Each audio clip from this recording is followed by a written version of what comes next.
जुड़ जाइए। जो आज यहाँ दिल्ली में आयोग में हुआ है उसके लिए विस्तार पूर्वक जानकारी देने के हमारे साथ विजय जी जुड़े हुए हैं। सबसे पहले जितने भी हमारे आगामी चाणक्य बनने वाले हमारे अध्यापक बंधु हमारे भाई हैं और ये हमारी जो देवी स्वरूप जो हमारी बहनें बैठी हैं, उन सभी को मैं धन्यवाद देना चाहता हूं, उन सभी को मैं प्रणाम करना चाहता हूं कि आप लोग इतनी दूर से चल के आए और इस मुहिम को सफल बनाया। बहुत मेहनत करी है इस महामारी के दौर में, जब लोग अपने घरों से निकलना नहीं चाहते, जब लोग अपनी चौखट नहीं पार करना चाहते, उस दौर में आप दिल्ली तक चल के आए। वो भी आज दिल्ली जब हमारा सबसे प्रभावित स्टेट है, उस जगह आप चल के आए। इसका मतलब आप लोग सामान्य नहीं हैं। वैसे भी चाणक्य ने कहा है कि कभी शिक्षक जो है सामान्य हो ही नहीं सकता, शिक्षक जो है साधारण हो ही नहीं सकता। तो आज आप लोगों ने साबित कर दिया कि दुनिया का कोई शिक्षक साधारण हो ही नहीं सकता। तो आप लोग असाधारण लोग हैं जो यहाँ तक पहुँचे हैं। आज यहाँ इकट्ठा होने का आपका प्रतिफल ये हुआ कि माननीय वाइस चेयरमैन साहब लोकेश प्रजापति जी से आप लोगों के प्रतिनिधिमंडल की मुलाकात हुई।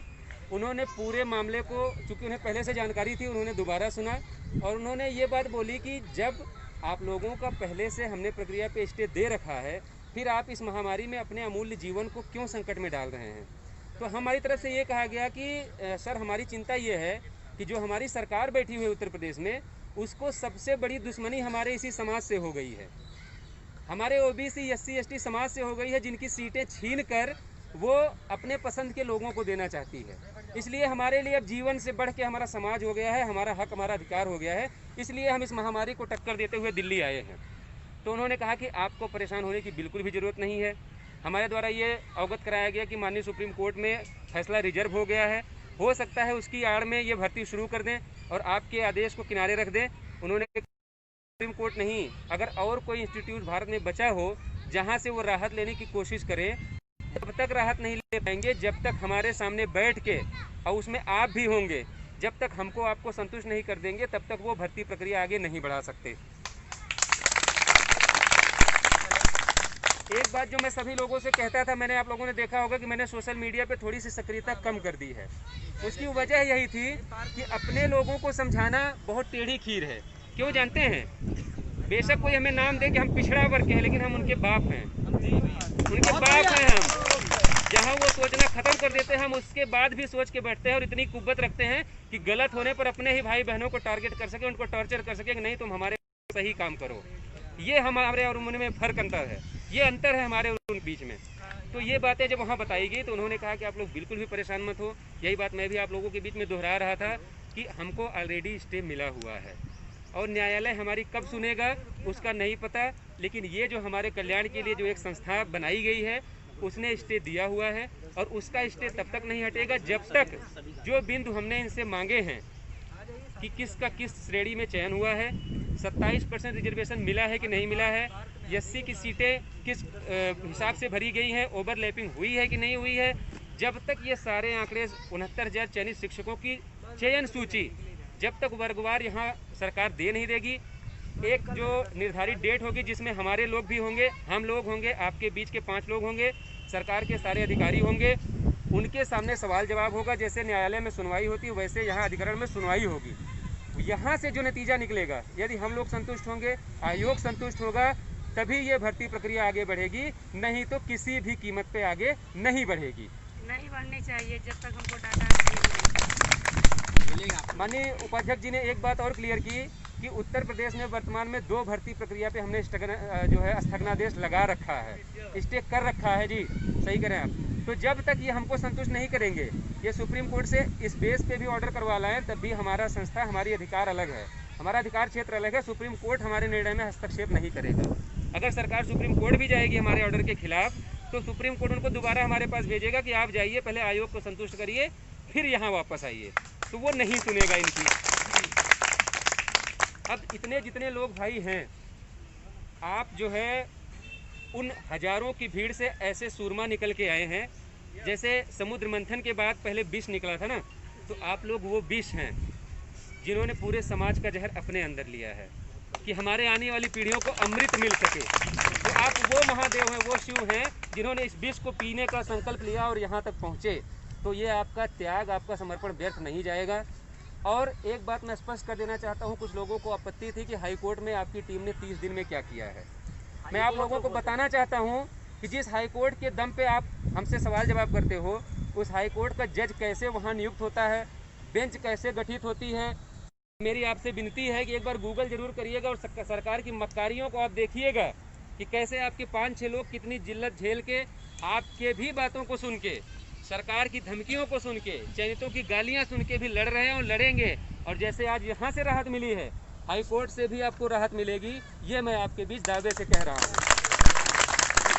कुछ बातें हैं जो मैं आप लोगों के सामने यहाँ खड़े होकर भी नहीं कह सकता, क्योंकि ये बंद कर देंगे तो मैं आपको वो भी बताऊंगा इसके बाद। अभी चलने नहीं, अभी चलने दीजिए, मैसेज हो जाने दीजिए लोगों तक। कुछ बातें ऐसी हैं जो मैं अभी आपको ये स्टेशन के बाद बताऊंगा, जो कोर्ट से रिलेटेड हैं, क्योंकि यहाँ अपने सारे लोग हैं, इतना तो भरोसा है। और जो होगा भी 1-2, कोई फर्क नहीं पड़ता, ठीक है। कोई नहीं, उनकी हैसियत इतनी है कि वो यही कर सकते हैं कि कहीं जो है शिखंडी बन के बैठ सकते हैं, बाकी कुछ नहीं कर सकते। उनकी हैसियत इतनी है, उनकी सिर्फ हैसियत इतनी है। हमारा हक है, इसको हमसे आपसे कोई नहीं छीन सकता। वाइस चेयरमैन साहब ने भी यही कहा कि अगर इन्होंने एक पद गलत भरा है, एक पद गलत भरा है, तब भी हमारा जो है संस्थान, हमारी संस्था, हमारा जो है कॉन्स्टिट्यूशन इस बात के लिए अलाउ नहीं करता कि ये किसी भी तरीके से एक कदम आगे बढ़ाएं। पूरी तरह से निश्चिंत रहिए। वही बातें हुई जो हम लोग पहले से कह रहे थे।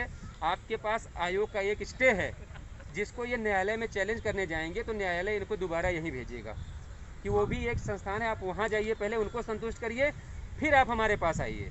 तो दोबारा ये बहुत जल्द आपकी डेट लगेगी। यहाँ पे सरकार के अधिकारी होंगे, आपके जो 5 प्रतिनिधिमंडल के लोग होंगे, जिनको आप लोग चयनित करेंगे कि ये जाएं, हमारी बात रखें, वो आपके रिप्रेजेंटेटिव होंगे। वो यहाँ आएंगे, अधिकारियों के सामने बैठ के 2 टूक बात होगी, ऑन पेपर बात होगी, आंकड़े दिखाने पड़ेंगे उनको, 69,000 की चयनित लिस्ट दिखानी पड़ेगी, वर्गवार आंकड़े देने पड़ेंगे। अगर ये पूरा देंगे, उसके बाद ही ये भर्ती के लिए एक कदम आगे बढ़ा पाएंगे, अन्यथा नहीं बढ़ा पाएंगे। ये वर्तमान की स्थिति है। आप सभी लोगों का, जितने भी लोग आए हैं, मैं सिर्फ इतना कहना चाहता हूं कि आप लोगों की तपस्या व्यर्थ नहीं जाएगी और इसका प्रतिफल आपको जल्द से जल्द मिलेगा। वैसे भी चाणक्य ने कहा है कि कभी शिक्षक जो है साधारण हो ही नहीं सकता, तो आज आप लोगों ने साबित कर दिया कि दुनिया का कोई शिक्षक साधारण हो ही नहीं सकता। तो आप लोग असाधारण लोग हैं जो यहाँ इकट्ठा होने का आपका प्रतिफल ये हुआ कि माननीय वाइस चेयरमैन साहब लोकेश प्रजापति जी से हम लोगों के, आप लोगों के प्रतिनिधि मुलाकात हुई। उन्होंने पूरे मामले को, क्योंकि उन्हें पहले से जानकारी थी, उन्होंने दोबारा सुना और उन्होंने ये बात बोली कि जब आप लोगों का पहले से हमने प्रक्रिया पे स्टे दे रखा है, फिर आप इस महामारी में अपने अमूल्य जीवन को क्यों संकट में डाल रहे हैं। तो हमारी तरफ से ये कहा गया कि सर, हमारी चिंता ये है कि जो हमारी सरकार बैठी हुई है उत्तर प्रदेश में, उसको सबसे बड़ी दुश्मनी हमारे इसी समाज से हो गई है, हमारे ओबीसी SC/ST समाज से हो गई है, जिनकी सीटें छीन कर वो अपने पसंद के लोगों को देना चाहती है। इसलिए हमारे लिए अब जीवन से बढ़ के हमारा समाज हो गया है, हमारा हक, हमारा अधिकार हो गया है। इसलिए हम इस महामारी को टक्कर देते हुए दिल्ली आए थे। तो उन्होंने कहा कि आपको परेशान होने की बिल्कुल भी ज़रूरत नहीं है। हमारे द्वारा ये अवगत कराया गया कि माननीय सुप्रीम कोर्ट में फैसला रिजर्व हो गया है, हो सकता है उसकी आड़ में ये भर्ती शुरू कर दें और आपके आदेश को किनारे रख दें। उन्होंने कहा कि वो सुप्रीम कोर्ट नहीं, अगर और कोई इंस्टीट्यूट भारत में बचा हो जहाँ से वो राहत लेने की कोशिश करें, वो तब तक राहत नहीं ले पाएंगे जब तक हमारे सामने बैठ के, और उसमें आप भी होंगे, जब तक हमको आपको संतुष्ट नहीं कर देंगे तब तक वो भर्ती प्रक्रिया आगे नहीं बढ़ा सकते। एक बात जो मैं सभी लोगों से कहता था, मैंने, आप लोगों ने देखा होगा कि मैंने सोशल मीडिया पे थोड़ी सी सक्रियता कम कर दी है। इसकी वजह यही थी कि अपने लोगों को समझाना बहुत टेढ़ी खीर है। क्यों जानते हैं?